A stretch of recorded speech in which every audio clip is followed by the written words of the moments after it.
میری بہنیں جو کھڑی ہوئی ہیں بیٹھ جائیں، براہ کرم بیٹھ جائیں، کھڑی نہ رہیں، بیٹھ جاؤ، اپنی جگہ پر بیٹھ جاؤ، اے لڑکی بیٹھ جا، بیٹھ کے سنو۔ اللہ تبارک و تعالی نے جو ہمیں اس دنیا کے اندر بھیجا ہے وہ ایک مقصد دے کر بھیجا ہے، اس مقصد کے مطابق ہمیں زندگی گزارنی ہے۔ یہی وجہ ہے کہ امام غزالی رحمت اللہ علیہ فرمایا کرتے تھے کہ اے دوست، جتنا تجھے اس دنیا کے اندر رہنا ہے اتنا تو دنیا کے لیے تیاری کر لے، اور جتنا تجھے آخرت میں رہنا ہے اتنا تو آخرت کے لیے تیاری کر لے۔ اب ہم غور کریں کہ ہمیں دنیا کے اندر کتنی زندگی گزارنی ہے اور آخرت میں کتنی زندگی گزارنی ہے۔ یہ دنیا کی جو زندگی ہے یہ 60 یا 70 سالہ زندگی ہے، اور آخرت کی جو زندگی ہے وہ ہمیشہ ہمیش کی زندگی ہے، وہ ایک لامحدود زندگی ہے، وہ کبھی نہ ختم ہونے والی زندگی ہے۔ یہ دنیا کی زندگی فانی زندگی ہے۔ ہم اس دنیاوی زندگی میں ایسا منہمک ہو گئے ہیں گویا کہ ہمیں یہاں ہمیشہ رہنا ہے۔ میرے بھائیو دوستو، دنیا کی حقیقت سمجھنی ہے تو ہمیں قبرستان جانا ہوگا، وہاں کے حالات پر غور کرنا ہوگا، وہاں کی ٹوٹی ہوئی قبریں دیکھنی پڑیں گی، وہاں کی پھوٹی ہوئی قبریں دیکھنی پڑیں گی، وہاں کی بوسیدہ قبریں دیکھنی پڑیں گی، اور ان سے عبرت حاصل کرنی پڑے گی کہ وہ لوگ ہیں جو دنیا کے اندر بڑے ٹھاٹ اور بھاٹ کے ساتھ رہا کرتے تھے، بڑے عیش و آرام کی زندگی گزارا کرتے تھے، اور فخر و انداز کے ساتھ زندگی گزارا کرتے تھے، بہت گھمنڈ میں رہا کرتے تھے، عیش کی زندگی کاٹا کرتے تھے، لیکن آج وہ قبروں کے اندر دفن ہو گئے ہیں۔ آج ان کی کوئی سننے والا نہیں ہے، آج ان پر کوئی فاتحہ پڑھنے والا موجود نہیں ہے، آج ان کی کوئی ملاقات کرنے والا موجود نہیں ہے، آج ان کو کوئی یاد کرنے والا موجود نہیں ہے۔ میرے بھائیو دوستو، ہمارا بھی یہی حال ہے کہ ہم عیش کی کاٹ رہے ہیں، اور ہمیں یہ لگی ہوئی ہے، ہم اس سوچ اور فکر میں ہیں گویا کہ ہم پر موت آنے والی نہیں، موت ہم پر واقع ہونے والی نہیں، لیکن حقیقت یہ ہے کہ موت ہم پر بھی واقع ہونے والی ہے۔ قبرستان میں جو لوگ موجود ہیں ہم بھی وہاں جانے والے ہیں، ہم بھی ان سے ملاقات کرنے والے ہیں۔ یہی وجہ ہے کہ عقل مند انسان وہ ہے جو موت کے آنے سے پہلے موت کی تیاری کر لے، جو آخرت کے آنے سے پہلے آخرت کی تیاری کر لے۔ سب سے زیادہ عقل مند انسان وہی ہے۔ ہم عقل مند انسان کس کو کہتے ہیں؟ ہم کامیاب انسان کس کو کہتے ہیں؟ کہ دنیا کے اندر جس کو عیش و آرام مل گیا ہو، دنیا کے اندر جس کو بڑی کوٹھی مل گئی ہو، دنیا کے اندر جس کو نعمتیں مل گئی ہوں، ہم یہ کہتے ہیں کہ یہ انسان کامیاب ہے۔ حالانکہ اللہ تبارک و تعالی نے کامیابی کا معیار یہ نہیں رکھا ہے۔ اللہ تعالیٰ نے فرمایا کہ فَمَنْ زُحْزِحَ عَنِ النَّارِ وَأُدْخِلَ الْجَنَّةَ فَقَدْ فَازَ، کہ کامیاب انسان وہ ہے جو جہنم سے بچ کر جنت کے اندر جانے والا بن جائے۔ یہی وجہ ہے کہ حضرت موسیٰ علیہ السلام نے فرمایا کہ ایک انسان ہے، جب حضرت آدم علیہ السلام کی پیدائش ہوئی اس وقت اس کو پیدا کیا گیا، دنیا کا سارا ساز و سامان اس کو دے دیا گیا، دنیا کی ساری نعمتیں اس کو دے دی گئی، دنیا کی ساری چیزیں اس کو دے دی گئی، دنیا کی ساری بادشاہت اس کو دے دی گئی، اور حضرت آدم علیہ السلام سے لے کر قیامت تک اس کی بادشاہت قائم رہی، ساری کی ساری عیش اس کو مل گئی۔ لیکن آخرت کے اندر جب اللہ تبارک و تعالیٰ کی بارگاہ میں وہ حاضر ہوا تو اللہ تبارک و تعالیٰ نے اس کو جہنم کے اندر داخل کر دیا، تو یہ ناکام انسان ہے۔ کیوں؟ کیونکہ دنیا کی زندگی فانی زندگی ہے اور آخرت کی زندگی باقی زندگی ہے۔ ایک انسان ہے جس کا ہاتھ بھی کاٹ دیا گیا، پیر بھی کاٹ دیے گئے، اور اسی طریقے سے دنیا کی ساری بیماریاں اس کو دے دی گئی، سارا کا سارا تقدر اس کو دے دیا گیا، ساری کی ساری پریشانی اس کو دے دی گئی، اس کی زندگی کو دراز کر دیا گیا، بڑی مصیبت کی اس نے زندگی گزاری۔ لیکن آخرت میں جب وہ حاضر ہوا اور اللہ تبارک و تعالی نے اس کو جنت کے اندر داخل کر دیا، تو یہ کامیاب انسان ہے۔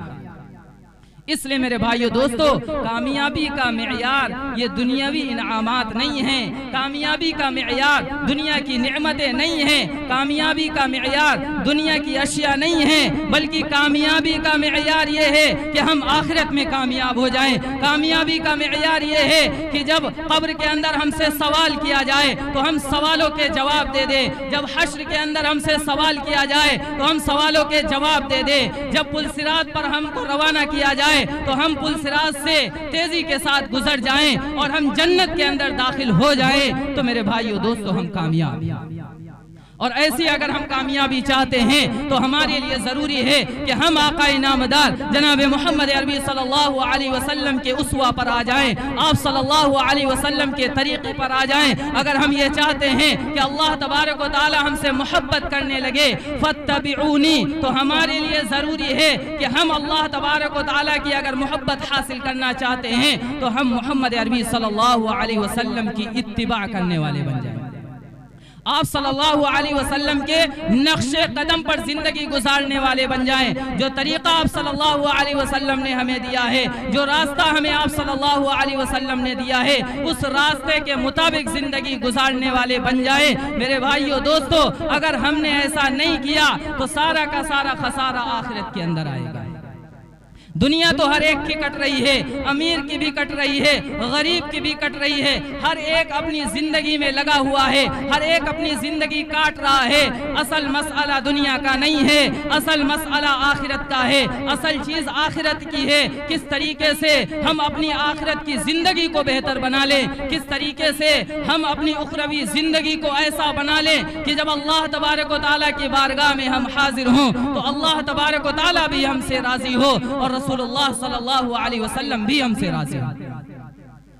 اس لیے میرے بھائیو دوستو، اللہ تبارک و تعالیٰ نے یہ جو زندگی ہمیں عطا فرمائی ہے، یہ جو وقت ہمیں دیا ہے، یہ اس لیے دیا ہے کہ ہم آخرت کی تیاری کر لیں، اللہ تبارک و تعالیٰ کو راضی کرنے والے اعمال کر جائیں، رسول اللہ صلی اللہ علیہ وسلم کی سنتوں کو پورا کرنے والے بن جائیں۔ آج ہم میرے بھائیو دوستو سنتوں کو یہ کہہ کر چھوڑ دیتے ہیں کہ یہ تو صرف سنت ہے۔